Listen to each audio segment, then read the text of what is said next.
Your jump to freelance starts here.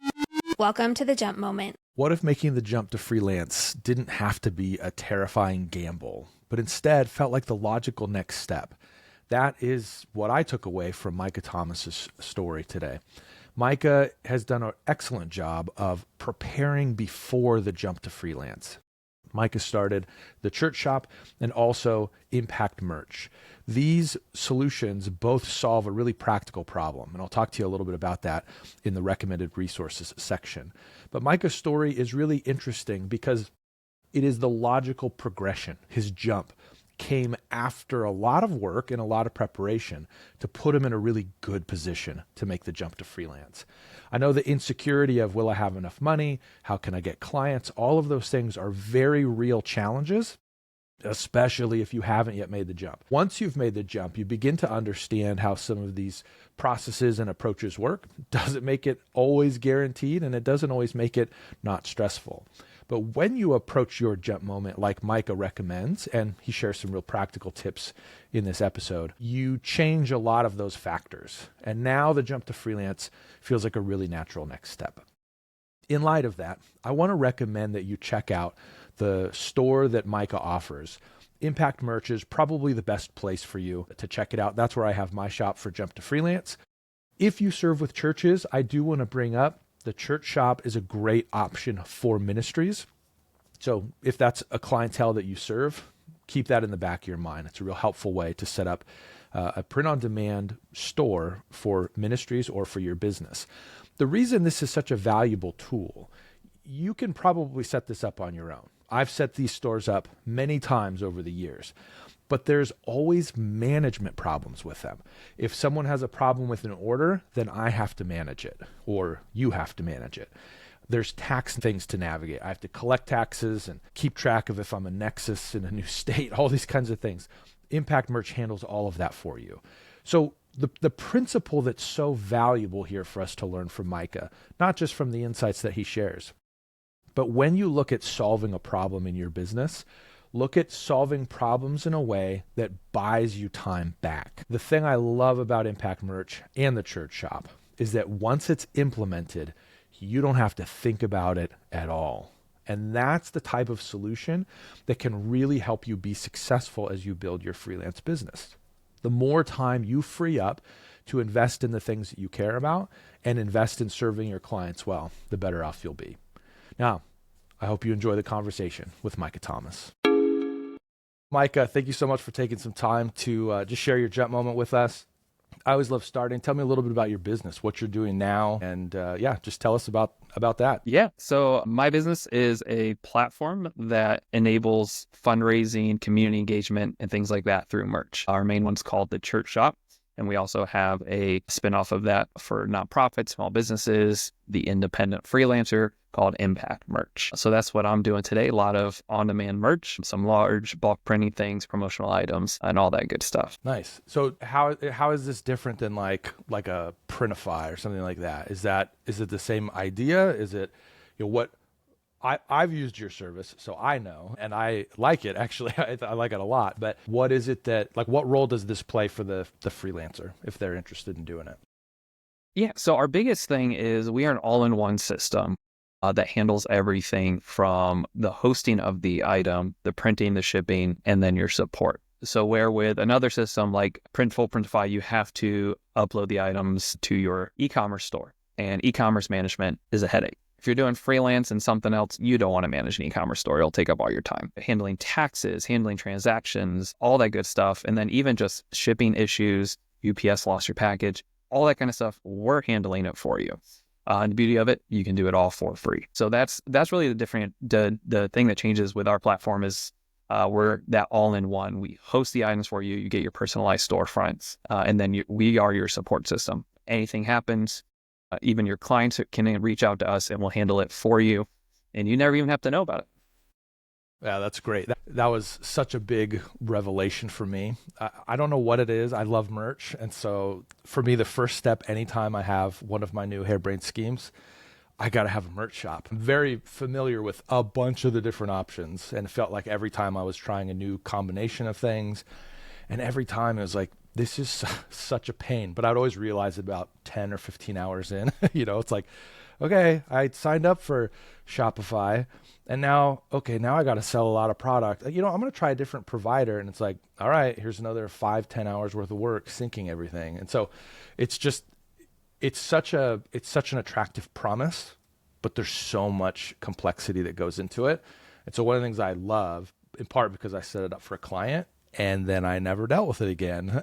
And so it's a super helpful way to make this obviously available for your business. So like I have one for Lunchtime Heroes under Impact Merch, but also if you're doing this with a client, to be able to set something up for them and then basically have management off of your plate. Like I think that's fantastic.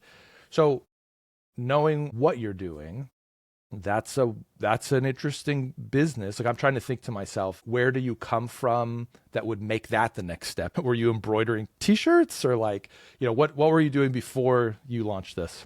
Yeah. So I was the creative lead, the media director in a church. And I worked in the church directly out of grad school for 7 years. So yeah, everything, communications, marketing, emails, I was the one size hat fits all person, or wearing 7 hats at once, whatever you want to call it. Yeah, so hats were involved still. So makes sense, yeah. So I loved hats. So naturally print on them. So that way people knew what role I was in that day. But yeah, so I was working in the church, I grew up in the church, I have a degree and all that kind of stuff. So this really came out of a project where I was helping church plant. So they, church planning, typical thing, you're trying to get your information out there, you want to do these things and you have no budget. So for this church plant, they wanted to merch, but they couldn't afford to order a ton of items. They were a pop-up church meeting in some random building, so they didn't want to deal with the inventory. So I was like, hey, I've done some print-on-demand stuff before. Like you said, you created stuff because, hey, it's interesting and merch is fun. But let me see if I can build something that actually makes this easy for churches. And it came out of that. So it was never this goal to be taken over my life to be the core business. It was really this side hustle just to be like, hey, I work in the church. I work with a bunch of different churches. Let's make this easy. This seems to be something they want. The merch thing's always a hassle. There's never any budget for t-shirts unless you're this massive organization, but people love wearing merch and they love wearing whatever, the pastor said that one Sunday, or just, hey, this is our community. This is what we stand for. And they want to wear that out and about. The same way people wear Nike or Under Armour because they believe in what that company's about, or Patagonia is a good example of that. Why not have that for the church? So that's really what that idea came out of. And it lived for 3 years of the side hustle and then eventually just grew from there. So the side hustle thing, I love it. That was my life verse for many years. But this is now what you're doing all the time. Yep. So what happened? What was this always like? You had mentioned that this wasn't really like an overt goal. What was it that kind of prompted this? This is what we would call the jump moment. But like, what was that specific thing where you're like, okay, yeah, this is it? I'd love to hear what that was. Yeah. So the jump happened right after COVID. As a lot of people, I'm sure, jumped to that point, or that was the turning point for them. Life was normal leading up until that point. COVID hit, as with all creatives in the church world know. You ran the church during COVID, it felt like. You were there day in and day out, or at least working at home day in and day out, trying to make sure your church remained, visible. So during COVID, things got busy. Everybody, crunched down. It was great. But I was also at home a whole lot more with my family. I was around my kids a lot more. My wife and I are foster parents.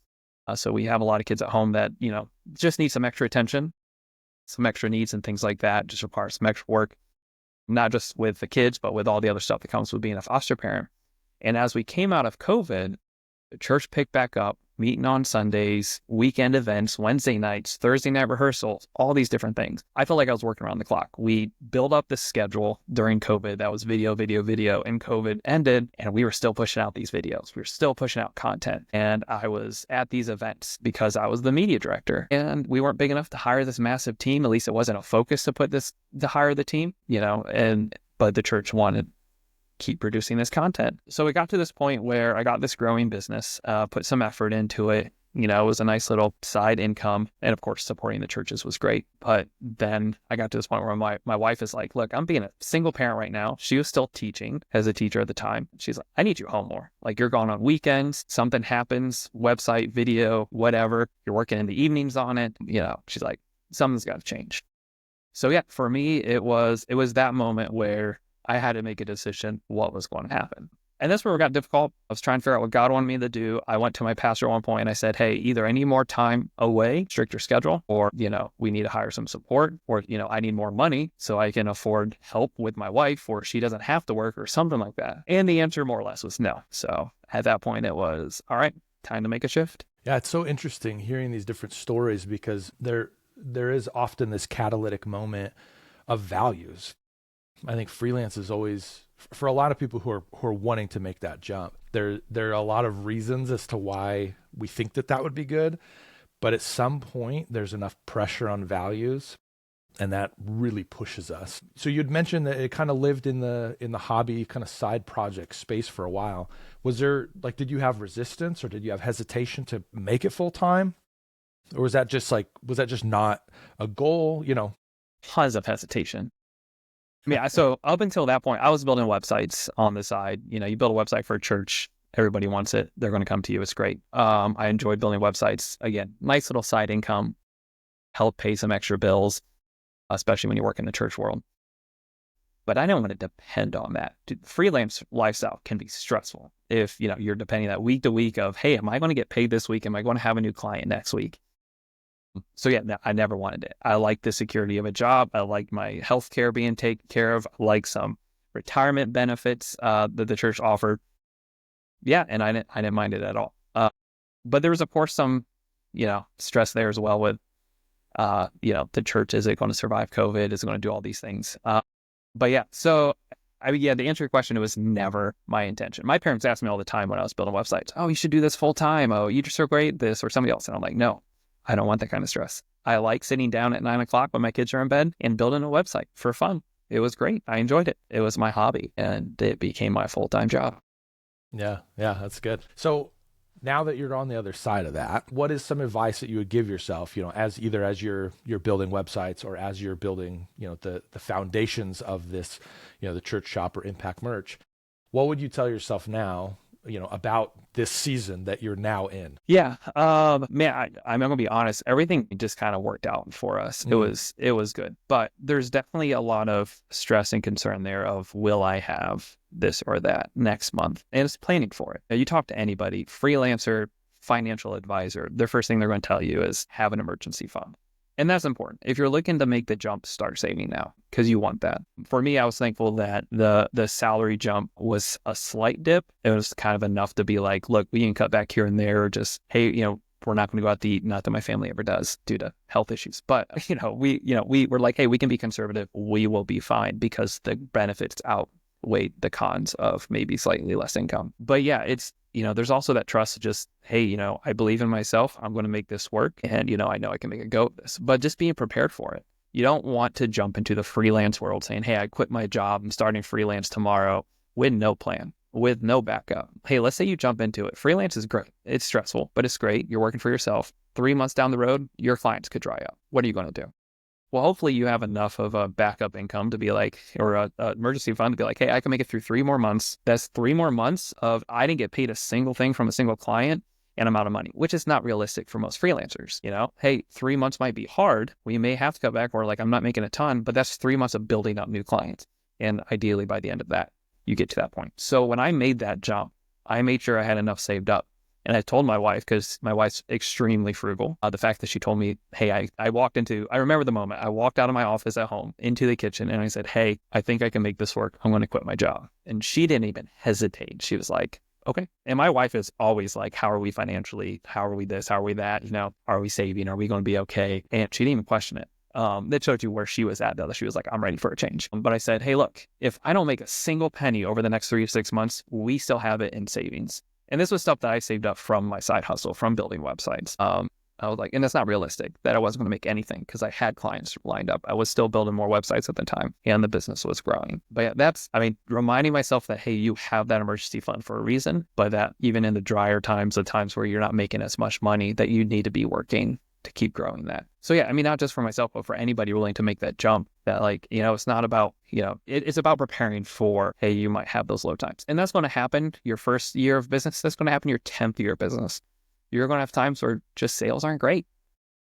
Most things are seasonal, especially for my business. And I have the savings to prepare for that seasonal time. One of the things that you're pointing to, because I always heard safe, have 3 to 6 months. That's how you do it. And I just remember looking at my paycheck and I was like, I guess I'm never going to do it. But what you alluded to here is that take on clients on the side and don't include that in your life expenses. So let's say you're doing one website a month. Put all of that money away, obviously, taxes, et cetera. But put as much as you can away. You're building that emergency fund. And you may find that one month you can get 2 instead of 1, or 3 instead of 2. And I think you naturally begin building that momentum as you continue to invest there. But using that as a mechanism while still employed to then build that safety net, that's a great way to do it. I also love the way that you've built, and really even the thing that you've built. You don't have to just build freelance as a one-to-one client relationship. You can build something where you build one thing and it serves many. Would you consider what you have as software as a service? Is that what it falls under the category of, or? Yeah, it's mostly that. It's mostly that software service. There's a subscription option there. Like you said, like one of my biggest stressors of doing the freelance thing with websites is it's a one-off. But you get it, you get your income, and then you're done. That client's gone. They got their website, they're happy, they're moving on. Constant client seeking. And for me, that's not what I want to do. Love talking with people, hate selling. So that's not what I wanted to do. So for me, it was about building that recurring income. So even when I was making that jump, I depended a lot then, not on the church shop, but on my website builds. But every website I build, I had hosting for them. I had services lined up for them. So I was making money every month off of them, not a ton. I was undercutting the market, as most creatives do when they're jumping in. And you got to build your skill set. You got to build your portfolio, unless you got that really unique thing that you can come in on the top with. But that recurring income was huge for me. It allowed me to say, hey, I know for the next 3 months, next 6 months, as long as none of my clients all of a sudden get upset and leave, I was going to make this amount of money every month. Yeah. No questions asked. Yeah. And that's a huge thing. And being able to do that, retainers, whatever service you're trying to do, that's a huge thing. Yeah, I love that. And I think that's such a smart way to diversify. Maybe all of your income doesn't come that way, but to have multiple streams that way. So, I'm even thinking through this. You have some clients that are paying for a service, and then you have a website or 2 on top of that. Like that adds up to be everything that you need for that, that period of time. And so one area can underperform a little bit, and then you have another area that can overperform to kind of compensate. So that's great. I love it. Any advice that you have for somebody who's stuck? I mean, it didn't sound like that's exactly where you were. You weren't necessarily like, I'm never going to do this because I'm just stuck, but advice for somebody who's saying, look, I'm sick of my job. Like I'm sick of being here. I want to make the jump to freelance. I got a lot of fears ahead of me. What's your advice to them?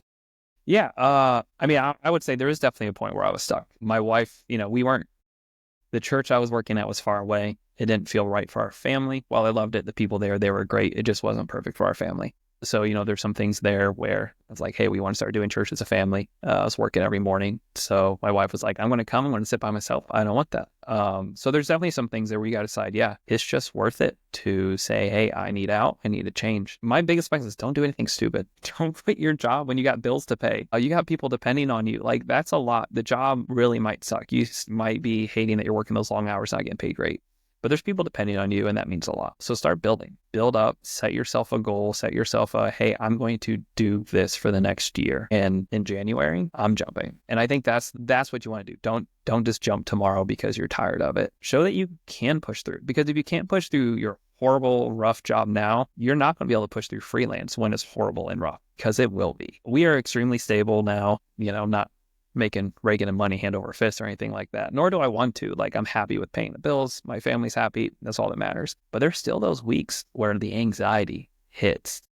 And like, my wife's like, what's wrong? And I'm like, I just have anxiety about business. She's like, are sales down? I was like, no, I don't know what's going on. It's things like that is just like, it hits you that like, what if this goes down? What if all of a sudden people don't want merch anymore? There's that stress that's still going to be there, but you have to be able to push through. So before you jump, push through the rough part, build up what you need to build up. So when you do jump, it's a no-brainer. You got this thing built, you're growing. And I know a lot of people have done that. They built the thing on the side. They developed the relationships at least to be able to say, hey, when I do this jump, nothing changes other than I now have this stressor out of my life because I built this other thing. Yeah, the rage quit it's a beautiful picture. We love the story. We love the idea. But man, it is bad advice. It is not the way to make the jump. That's good. Well, Micah, thank you for I mean, I would say practically, thank you for what you've built. It's been helpful for me personally. But thanks for just taking the time to share your insights. I think you represent a really wise approach and really wise advice when it comes to this. I think freelancing is such a dreams-oriented space that it's easy for us to become so enamored with the dream of the freedom on the other side of choosing the clients that we want to work with and having complete creative freedom, which actually is not true either. But like, we have all of these things that we elevate, but it can be problematic if we don't approach it reasonably and rationally as well. And so I love your perspective on that. And thanks for sharing your insights with us. Yeah, thanks for having me on. Micah shared a lot of fantastic wisdom in that conversation, and I hope that you find it practically helpful for you. One of the things that I would encourage you to do is to identify what you can do today to start moving you toward your jump to freelance. If this is a path that you want to travel, it's not one that will not have problems, that will not have challenges. I really appreciate Micah's transparency there. You're going to have challenges ahead of you, but you can prepare well to navigate those challenges. I think that mindset is something that will benefit anybody in any stage of life, to be totally honest. But I think particularly for those of us who are in the pursuit of freelance, building wise systems around us and building a security net as best we can is a great way for us to mitigate stress as we make that jump to freelance. Thanks for listening to The Jump Moment. To find support for your jump to freelance, join our community at jumptofreelance.com.